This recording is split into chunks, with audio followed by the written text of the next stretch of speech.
21/5/625 کے روز رسول کریم صلی اللہ علیہ وآلہ وسلم نے اپنی فوج کو کوچ کا حکم دیا اور شخین نامی ایک پہاڑی کے دامن میں جا خیمہ ہوئے۔ آپ علیہ السلام کے ساتھ 1000 پیادہ مجاہدین تھے، جن میں سے 100 نے سروں پر زرہ پہن رکھی تھی۔ مجاہدین کے پاس صرف 2 گھوڑے تھے، جن میں سے ایک نبی کریم صلی اللہ علیہ وآلہ وسلم کے پاس تھا۔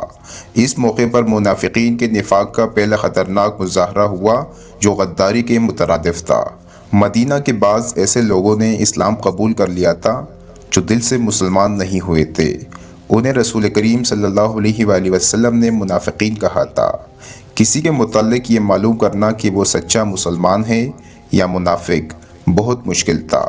جب مجاہدین مدینہ سے شخین کے پہاڑی کی طرف کوچ کرنے لگے تو ایک بااثر آدمی جس کا نام عبداللہ بن ابی تھا، رسول کریم صلی اللہ علیہ وآلہ وسلم کے ساتھ اس بحث میں الجھ گیا کہ قریش کا لشکر 3 گنا ہے، اس لیے مدینہ سے باہر جا کر لڑنا نقصان دہ ہوگا۔ آپ علیہ السلام نے مجاہدین کے دوسرے سرداروں سے رائے لی تو اکثریت نے یہ کہا کہ شہر سے باہر لڑنا زیادہ بہتر ہوگا۔ آپ علیہ السلام عبداللہ بن ابی کے ہی ہم خیال تھے، لیکن آپ علیہ السلام نے اکثریت کا فیصلہ ہی منظور کیا اور کوچ کا حکم دے دیا۔ عبداللہ بن ابی نے شہر سے باہر جانے سے انکار کر دیا۔ اس کے پیچھے ہٹنے کی دیر تھی کہ لشکر میں 300 آدمی پیچھے ہٹ گئے۔ تب پتہ چلا کہ یہ سب منافقین تھے اور عبداللہ ان کا سردار ہے۔ اب 3000 کے مقابلے میں مجاہدین کی نفری 700 رہ گئی تھی۔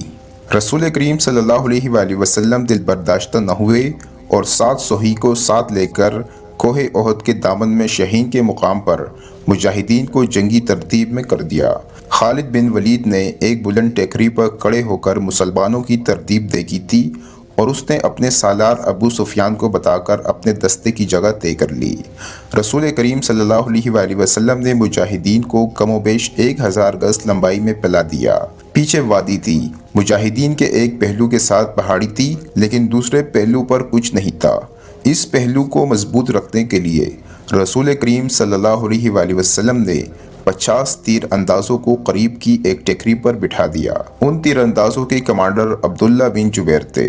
رسول خدا صلی اللہ علیہ وآلہ وسلم نے اسے ہدایت دیتے ہوئے فرمایا، اپنی ذمہ داری سمجھ لو عبداللہ، اپنے عقب کو دیکھو۔ دشمن ہمارے عقب میں نقل و حرکت کر سکتا ہے، جو ہمارے لیے خطرہ ہے۔ دشمن کے پاس گھڑ سوار زیادہ ہے، وہ ہمارے پہلو پر گھڑ سواروں سے حملہ کر سکتا ہے۔ اپنے تیر اندازوں کو گھڑ سواروں پر مرکوز رکھو، پیادوں کا مجھے کوئی ڈر نہیں۔ تقریباً تمام مستند مورخین، جن میں ابن حشام اور واقعی خاص طور پر قابل ذکر ہے، لکھتے ہیں کہ رسول کریم صلی اللہ علیہ وآلہ وسلم نے عبداللہ بن جبیر رضی اللہ تعالیٰ عنہ کو واضح الفاظ میں کہا تھا، ہمارا عقب صرف تمہاری بیداری اور مستعدی سے محفوظ رہے گا، تمہاری ذرا سی کوتاہی بھی ہمیں بڑی ذلت آمیز شکست دے سکتی ہے۔ یاد رکھو عبداللہ، اگر تم دشمن کو بھاگتے ہوئے اور ہمیں فتح یاب ہوتے ہوئے دیکھ لو تو بھی اس جگہ سے نہ ہلنا۔ اگر دیکھو کہ ہم پر دشمن کا دباؤ بڑھ گیا ہے اور تمہیں ہماری مدد کے لیے پہنچنا چاہیے تو بھی یہ جگہ نہ چھوڑنا۔ پہاڑی کی یہ بلندی دشمن کے قبضے میں نہیں جانی چاہیے، یہ بلندی تمہاری ہے، وہاں سے تم نیچے اس تمام علاقے کے حکمران ہوں گے جہاں تک تمہارے تیر اندازوں کے تیر پہنچیں گے۔ خالد بن ولید نے مسلمانوں کی ترتیب دیکھی اور ابو سفیان کو بتایا کہ مسلمان کھلے میدان کی لڑائی نہیں لڑیں گے۔ ابو سفیان کو اپنی کثیر نفری پر ناز تھا، وہ چاہتا تھا کہ لڑائی کھلے میدان میں ہو، یعنی لامحدود محاذ پر ہو، تاکہ وہ اپنے پیادوں اور گھوڑوں کی افراد سے مجاہدین اسلام کو کچل ڈالے۔ خالد بن ولید کو اپنے باپ نے جنگی چالوں کی تربیت بچپن سے ہی دینی شروع کر دی تھی۔ دشمن پر بے خبری میں پہلو یا عقب سے جپٹنا اور دشمن کو چکر دے دے کر مارنا اپنے دستوں کی تقسیم اور ان پر قابو اس کی تربیت میں شامل تھا، جو اسے باپ نے دی تھی۔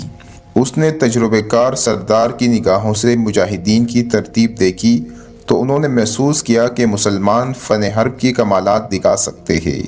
ابو سفیان اپنی فوج کو مسلمانوں کے بالمقابل لے گیا۔ اس نے گھڑ سواروں کو مسلمانوں کے پہلوؤں پر حملہ کرنے کے لیے بھیجا۔ ایک پہلو پر خالد بن ولید اور دوسرے پر اکرمہ تھا۔ دونوں کے ساتھ 100 گھڑ سوار تھے۔ تمام گھڑ سواروں کا کمانڈر عمر بن العاص تھا۔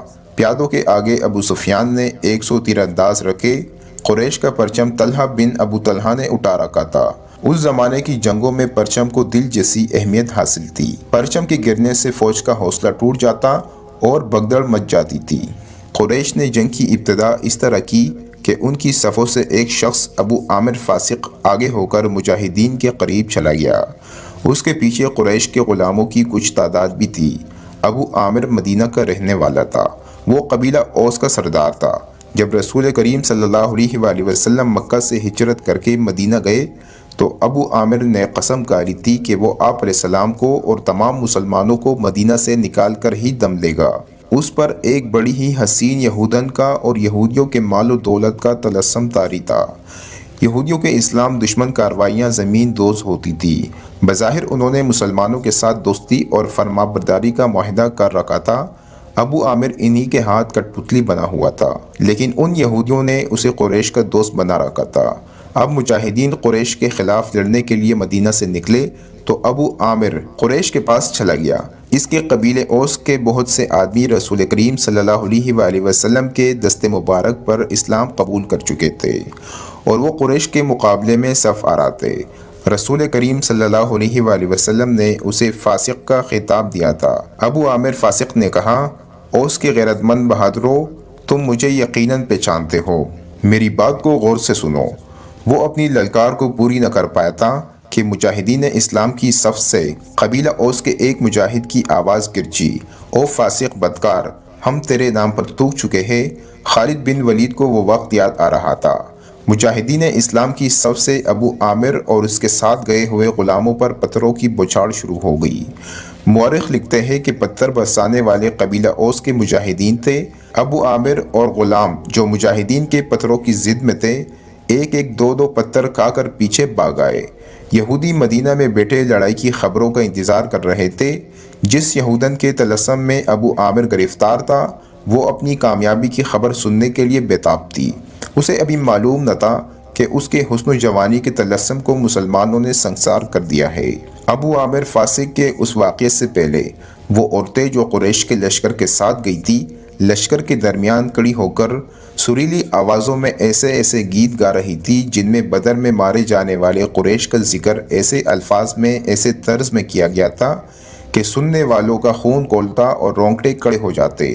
ان عورتوں میں سے ایک دو نے جوشیلی تقریر کی صورت میں بھی قریش کے خون کو گرمایا تھا۔ عورتوں کو پیچھے چلے جانے کا حکم ملا تو ابو سفیان کی بیوی ہند نے ایک گھوڑے پر سوار ہو کر ایک گیت گانا شروع کر دیا۔ اس کی آواز بلند تھی اور اس میں سوز بھی تھا۔ تاریخ لکھنے والوں نے اس گیت کے پورے اشعار قلم بند نہیں کیے۔ انہوں نے لکھا ہے کہ یہ گیت فحش تھا جس میں مرد و عورت کے درپردہ تعلقات کا ذکر تھا۔ اشعار جو تاریخ میں آئے ہیں وہ اس طرح ہے، ان میں جس عبدالدار کا نام آتا ہے یہ بنو عبدالدار ہے۔ بنو امیہ اسی کی ایک شاخ تھی۔ بنو عبدالدار قریش کا بہت اونچا خاندان تھا۔ اشعار میں کہتے ہیں، عبدالدار کے سپوتوں، ہمارے گھرانوں کے پاسبانوں، ہم رات کی بیٹیاں ہیں، ہم تکیوں کے درمیان حرکت کرتے ہیں۔ اس حرکت میں لطف اور لذت ہوتی ہے۔ تم دشمن پر چڑھ دوڑے تو ہم تمہیں اپنے سینوں سے لگا لیں گے، تم بھاگ آئے تو ہم تمہارے قریب نہیں آئیں گے۔ اس کے بعد ابو عامر فاسق پر مجاہدین اسلام کی طرف سے سنگباری ہوئی اور اس کے فوراً بعد قریش نے مجاہدین پر تیر پھینکنے شروع کر دیے۔ مجاہدین نے اس کے جواب میں تیر برسائے۔ خالد بن ولید اپنے پہلو والے مسلمانوں کے پہلو پر حملہ کرنے کے لیے اپنے 100 سواروں کے ساتھ تیزی سے بڑھا۔ اسے معلوم نہ تھا کہ بلندی پر تیر انداز چھپے بیٹھے ہیں۔ اس کے سوار بے دھڑک چلے آ رہے تھے۔ راستہ ذرا تنگ تھا، سواروں کو آگے پیچھے ہونا پڑا۔ خالد بن ولید سوچ سمجھ کر اپنے سوار دستے کو اس پہلو پر لایا تھا۔ اپنے باپ کی تربیت کے مطابق اسے بڑی خود اعتمادی سے توقع تھی کہ وہ حلہ بول کر مسلمانوں کو اس پوزیشن میں لے آئے گا کہ وہ پسپا ہو جائیں گے اور اگر جم کر نہ لڑے تو قریش کے گھوڑوں تلے کچلے جائیں گے۔ مگر مسلمانوں کے پہلو سے اس کے سوار ابھی دور ہی تھے کہ اوپر سے تیر اندازوں نے اس کے اگلے سواروں کو نہ آگے جانے کے قابل چھوڑا نہ وہ پیچھے ہٹنے کے قابل رہے۔ ایک ایک سوار کئی تیر کھا کر گرے اور جن گھوڑوں کو تیر لگے انہوں نے خالد بن ولید کے سوار دستے کے لیے قیامت بپا کر دی۔ پیچھے والے سواروں نے گھوڑے موڑے پیچھے والے سواروں نے گھوڑے موڑے اور پسپا ہو گئے۔ ادھر قریش کی عورتوں نے دف اور ڈھولک کی تاب پر وہی گیت گانا شروع کر دیا جو ہند نے اکیلے گایا تھا۔ مورخ واقعی لکھتا ہے کہ عربی جنگجوؤں کے اس وقت کے رواج کے مطابق ایک ایک جنگجو کے لڑنے کا مرحلہ آیا۔ سب سے پہلے قریش کے پرچم بردار طلحہ بن ابو طلحہ نے آگے جا کر مجاہدین اسلام کو للکارا کہ اس کے مقابلے کے لیے کسی کو آگے بھیجو۔ حضرت علی رضی اللہ تعالیٰ عنہ نے تند و ہوا کے جھونکے کی طرح آگے آ کر کہا، آ میرے دین کے دشمن، میں آتا ہوں تیرے مقابلے کے لیے۔ طلحہ اپنے قبیلے کا پرچم تامے تلوار لہراتے ہوئے بپرا ہوا آیا، مگر اس کا وار ہوا کو چیرتا ہوا گزر گیا۔ وہ ابھی سنبھل ہی رہا تھا کہ حضرت علی رضی اللہ تعالیٰ عنہ کی تلوار نے اسے ایسا گہرا زخم لگایا کہ پہلے اس کا پرچم گرا، پھر وہ خود گرا۔ قریش کا ایک آدمی دوڑا آیا اور پرچم اٹھا کر پیچھے چلا گیا۔ علی رضی اللہ تعالیٰ عنہ اسے بھی گرا سکتے تھے، مگر انفرادی مقابلوں میں یہ روا نہ تھا۔ طلحہ کو اٹھا کر پیچھے لے آئے۔ اس کے خاندان کا ایک اور آدمی آگے بڑھا۔ وہ للکار کر آگے گیا، میں انتقام لینے کا پابند ہوں، علی آ میری تلوار کی کاٹ دیکھ۔ حضرت علی رضی اللہ تعالیٰ عنہ خاموشی سے اس کے مقابلے پر آ گئے۔ دونوں نے ایک دوسرے کی آنکھوں میں آنکھیں ڈال کر پھر ان کی تلواریں اور ڈالیں ٹکرائی، اور اس کے بعد سب نے دیکھا کہ حضرت علی رضی اللہ تعالیٰ عنہ کی تلوار سے خون ٹپک رہا ہے اور ان کا مد مقابل زمین پر پڑا تڑپ رہا تھا۔ پھر قریش کے متعدد آدمی باری باری للکارتے ہوئے آگے بڑھے، مجاہدین کے مقابلے میں مرتے گئے۔ قریش کا سالار اعلیٰ ابو سفیان اپنے آدمیوں کو گرتا دیکھ کر غصے سے بے قابو ہو گیا۔ جنگی دستور کے مطابق اسے انفرادی مقابلے کے لیے نہیں اترنا چاہیے تھا، کیونکہ وہ سالار تھا۔ اس کے مارے جانے سے اس کی فوج میں ابتری پھیل سکتی تھی، لیکن وہ اپنے آپ پر قابو نہ رکھ سکا۔ وہ گھوڑے پر سوار تھا۔ اس نے گھوڑے کو ایڑ لگائی اور للکارتا ہوا آگے چلا گیا۔ اس کی بیوی ہند نے اسے جاتے دیکھا تو اپنے اونٹ پر سوار ہو کر آگے چلی گئی اور بڑی بلند آواز سے وہی گیت گانے لگی، جس کے اشعار یہ بھی تھے کہ تم باغے آئے تو ہم تمہیں اپنے قریب نہیں آنے دیں گے۔ ابو سفیان گھوڑے پر سوار تھا، لیکن اس کے مقابلے کے لیے جو مسلمان آگے آیا وہ پیادہ تھا۔ تاریخ اسے حنظلہ بن ابو عامر رضی اللہ تعالیٰ عنہ کے نام سے یاد کرتی ہے۔ ابو سفیان کے ہاتھ میں لمبی برچی تھی۔ کسی کو بھی توقع نہیں تھی کہ تلوار والا پیادہ برچی والے گھڑ سوار سے زندہ بچ جائے گا۔ ابو سفیان کا گھوڑا حنظلہ رضی اللہ تعالیٰ عنہ پر سر پٹ دوڑا آیا۔ ابو سفیان نے برچی تول کر پھر تاک کر ماری، لیکن حنظلہ پھرتی سے ایک طرف ہو گیا۔ اس طرح 3 مرتبہ ہوا۔ تیسری مرتبہ ابو سفیان کا گھوڑا نکل گیا تو حنظلہ رضی اللہ تعالیٰ عنہ اس کے پیچھے دوڑ پڑا۔ گھوڑا رک کر پیچھے کو مڑا تو حنظلہ رضی اللہ تعالیٰ عنہ اس تک پہنچ چکا تھا۔ ابو سفیان اسے دیکھ نہ سکا۔ حنظلہ نے گھوڑے کی اگلی ٹانگوں پر ایسا زوردار وار کیا کہ گھوڑا گر پڑا۔ ابو سفیان دوسری طرف گرا۔ حنظلہ رضی اللہ تعالیٰ عنہ اس پر حملہ کرنے کو آگے بڑھا تو ابو سفیان گرے ہوئے گھوڑے کے ارد گرد دوڑ دوڑ کر اپنے آپ کو بچانے لگا، اور اس کے ساتھ ہی اس نے قریش کو مدد کے لیے پکارا۔ قریش کا ایک پیادہ دوڑا آیا۔ مسلمان اس غلط فہمی میں رہے کہ یہ آدمی ابو سفیان کو اپنے ساتھ لے جائے گا، لیکن اس نے بے اصولی کا مظاہرہ کیا۔ پیچھے سے حنظلہ رضی اللہ تعالیٰ عنہ پر وار کر کے اسے شہید کر دیا۔ ابو سفیان اپنی صفوں میں بھاگ گیا۔ آخری مقابلے کے لیے قریش کی طرف سے عبد الرحمن بن ابو بکر آیا۔ مورخ واقعی نے یہ واقعہ اس طرح بیان کیا ہے کہ عبد الرحمن بن ابو بکر کی للکار پر اس کے والد حضرت ابو بکر صدیق، جو اسلام قبول کر کے رسول کریم صلی اللہ علیہ وآلہ وسلم کے ساتھ تھے، تلوار نکال کر اپنے جوان بیٹے کے مقابلے کے لیے نکلے۔ حضرت ابو بکر صدیق رضی اللہ تعالیٰ عنہ نے للکار کر کہا، آ گیا مسلمان باپ کے کافر فرزند۔ رسول کریم صلی اللہ علیہ وآلہ وسلم نے دیکھا کہ باپ بیٹا مقابلے پر اتر آئے ہیں تو آپ علیہ السلام نے دوڑ کر حضرت ابو بکر صدیق کو روک لیا۔ رسول کریم صلی اللہ علیہ وآلہ وسلم نے فرمایا، تلوار نیام میں ڈالو ابو بکر، اور پیچھے کو لے گئے۔ خالد کو جنگ کا شور و غل اب بھی سنائی دے رہا تھا۔ وہ منظر اس کی آنکھوں نے اپنی پلکوں میں محفوظ کر رکھا تھا۔ انفرادی مقابلے ختم ہوتے ہی قریش نے مسلمانوں پر حملہ بول دیا۔ رسول اکرم صلی اللہ علیہ وآلہ وسلم نے احد کی پہاڑی کو اپنے عقب میں رکھا ہوا تھا، اس لیے مجاہدین اسلام کو عقبی حملے کا خطرہ نہیں تھا۔ آمنے سامنے کا معرکہ خونریز تھا۔ مسلمانوں کی نفری بہت توڑی تھی۔ اس کمی کو انہوں نے جذب تیغ زنی کے کمالات سے پورا کر دیا۔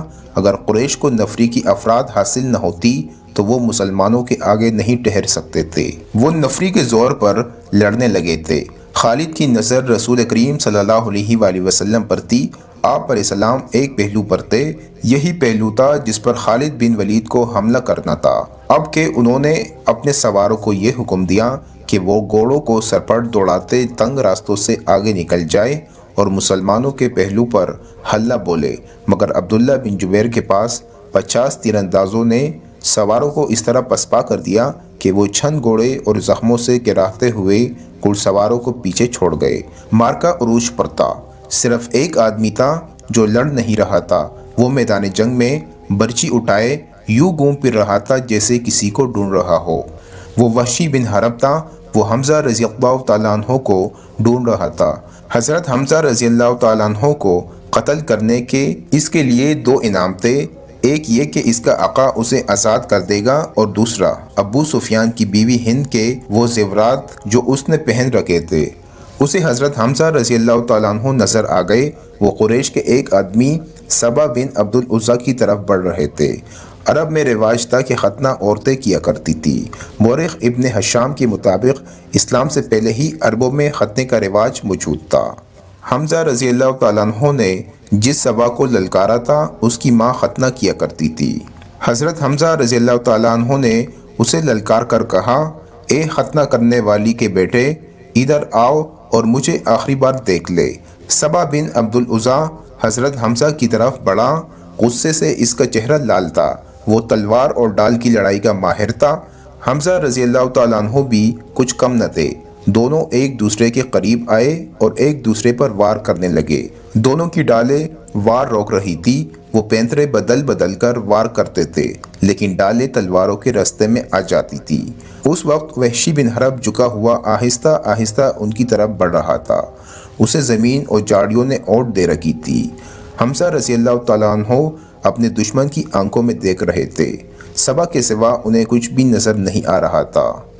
وحشی ان کے قریب پہنچ گیا۔ برچی نشانے پر پھینکنے کا وہ ماہر تھا۔ وہ اتنا قریب ہو گیا جہاں سے اس کی برچی خطا نہیں جا سکتی تھی۔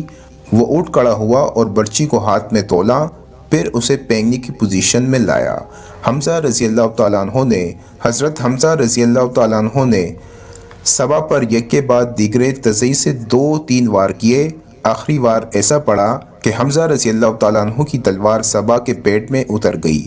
حضرت حمزہ رضی اللہ تعالیٰ عنہ نے تلوار اس کے پیٹ سے اس طرح نکالی کہ اس کا پیٹ اور زیادہ پھٹ گیا اور وہ حضرت حمزہ رضی اللہ تعالیٰ عنہ کے قدموں میں گر پڑا۔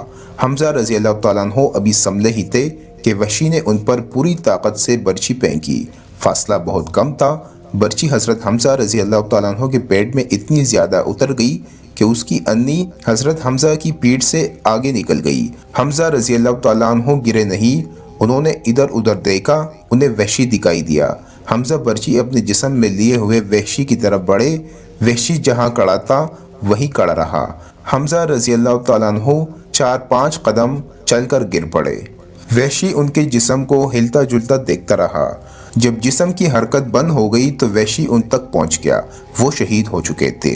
وحشی نے ان کے جسم سے برچی نکال لی اور چلا گیا۔ اب وہ ہند اور اپنے آقا جبیر بن مطعم کو ڈھونڈنے لگا۔